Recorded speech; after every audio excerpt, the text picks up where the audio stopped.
պատասխանել երկու խոշոր իրադարձություն է տեղի ունեցել ըստ էության, մեկը դա Աբու Դաբիում տեղի ունեցած հանդիպումն է երկրների ղեկավարների եւ նրանց պատվիրակությունների միջև եւ մյուսը դա ԱՄՆ փոխնախագահի իրավի երևի թե տերմինը այստեղ ճիշտ կլինի օգտագործել պատմական այցն է Հայաստանի Հանրապետություն, սկսենք թերևս երկրորդ իրադարձությունից, որը առավել թարմ տեղի ունեցած դեպքն է, դա ամենակարևոր բանը ինձ համար եւ խնդրեմ գործընկերներն էլ արտահայտվել իհարկե այս թեմայով բոլոր այն թեմաները, որոնք որ ծագել էին վերջին տարիների ընթացքում Հայաստանի եւ Միացյալ Նահանգների միջև, լինի դա էներգետիկայի խոսակցությունը, լինի դա կոմունիկացիաների թեմայով խոսակցությունը, լինի դա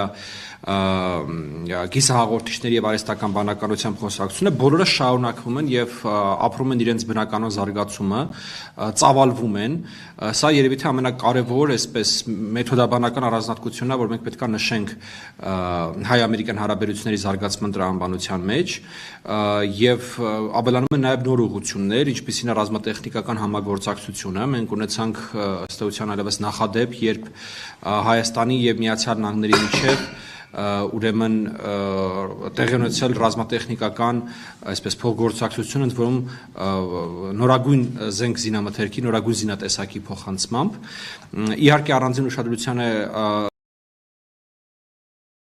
հարկավոր նաև խոշորագույն երկու պրոյեկտների վերաբերյալ տեղի ունեցած հայտարարությունները, մեկը դա միջուկային էներգետիկայի ոլորտում համագործակցության զարգացումն է եւ մոդուլային ատոմակայանի ուրեմն շուրջ բանակցությունների առաջընթացն է, հայտարարվեց, որ 1-2-3 բանաձևի թեմայով պայմանավորվածությունները ձեռք են բերվել եւ բանակցությունները ավարտվել են, դա կարծես թե այսպես խոշոր գլխավոր խոչընդոտներ Միացյալ Նահանգների ուրեմն ներքին սեթինգի մեջ, որ թույլ չէր տալիս այս թեմայով խոսակցությունը առաջանալ, հիմա դա հնարավոր է շատ ավելի արագ տեղի ունենա, եւ երկրորդը դա կիսահաղորդիչների եւ արհեստական բանականության թեմայով ներդրումներն են, այսպես աստղաբաշխական թվերի շուրջ են իհարկե էսպայն գրում խոսակցությունները, ես չեմ խորն այդ թվերի